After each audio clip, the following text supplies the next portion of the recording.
Halo Sobat Ariza, welcome back to Ariza's Podcast. Bersama aku, Nadifa, yang hadir untuk menemani kalian di narasi kali ini.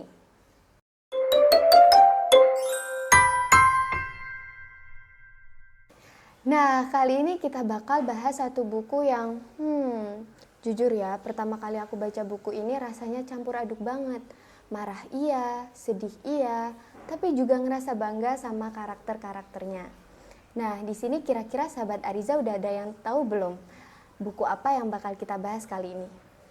Buku yang bakal kita bahas kali ini adalah buku Laut Bercerita karya Leila Saliha Chudori.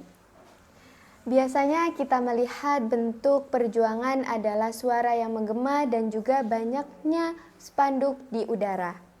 Tapi buku ini akan menunjukkan sisi lain dari bentuk perjuangan. Perjuangan yang ada dalam buku ini merupakan sebuah keberanian untuk tetap bersuara meski tahu setiap kata bisa membawa pulang atau justru menjauhkan dari rumah. Sahabat Ariza, udah ada yang tahu belum? Tokoh utama dari buku Laut Bercerita ini siapa? Nah, tokoh utama yang ada di buku ini namanya Biru Laut Bibisono, seorang mahasiswa sastra di UGM yang punya semangat idealis. Dia juga punya jiwa idealisme yang sangat tinggi. Tapi kali ini Biru Laut gak sendiri loh. Dia juga bersama teman-temannya, yaitu ada Alex, Sunu, Daniel, dan juga Anjani. Biru Laut tuh dikenal sangat aktif di kelompok aktivis bawah tanah yang memperjuangkan keadilan sosial di era Orde Baru.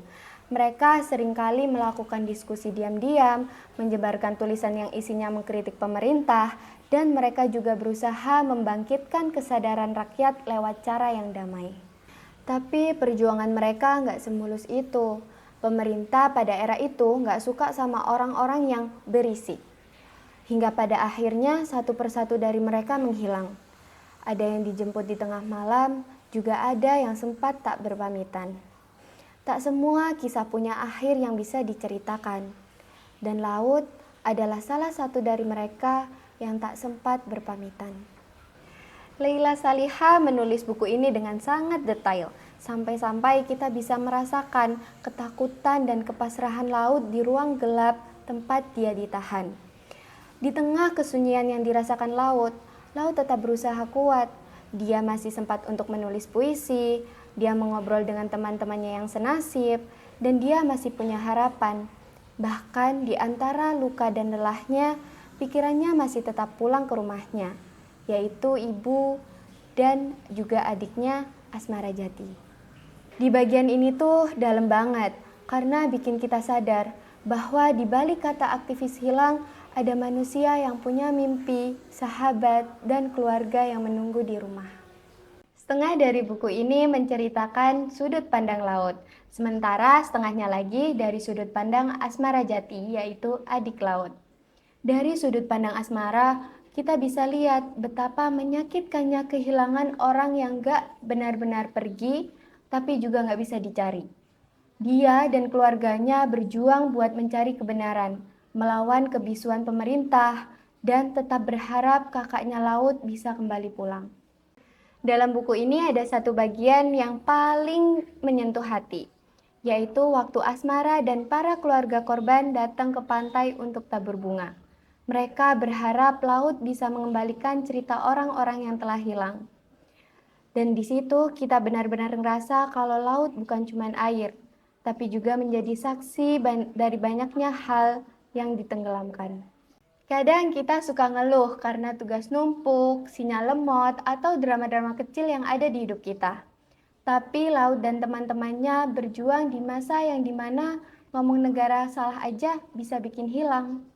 Mereka berani buat sesuatu yang bahkan sekarang aja banyak orang takut untuk melakukan, yaitu bersuara. Dan yang menarik dari buku ini bukan cuma soal politik, tapi juga tentang kemanusiaan, tentang bagaimana kehilangan bisa mengubah seseorang, tentang duka yang gak selesai, dan tentang harapan yang tetap hidup meskipun kenyataannya pahit. Buku ini ngajarin satu hal yang penting banget, yaitu jangan pernah diam kalau ada yang salah. Generasi kita mungkin gak harus turun ke jalan kayak dulu, Tapi kita punya media sosial, kita punya karya, dan suara buat nyebarin kebenaran dan empati. Buku Laut Bercerita ini juga ngingetin kita buat nggak lupa sama sejarah. Karena kalau kita lupa, bisa aja hal kayak gitu terulang lagi, tapi dengan versi yang berbeda. Jadi buat sahabat Ariza, kalau lagi cari bacaan yang bukan cuma ngasih cerita, tapi juga ngebentuk cara pandang, buku Laut Bercerita ini wajib banget masuk daftar bacaan kalian. Dan buku ini bisa kalian baca di Ariza Library and Learning. Sampai ketemu di narasi selanjutnya, tetap berpikir kritis dan jangan takut untuk bersuara. See you next time. Bye-bye.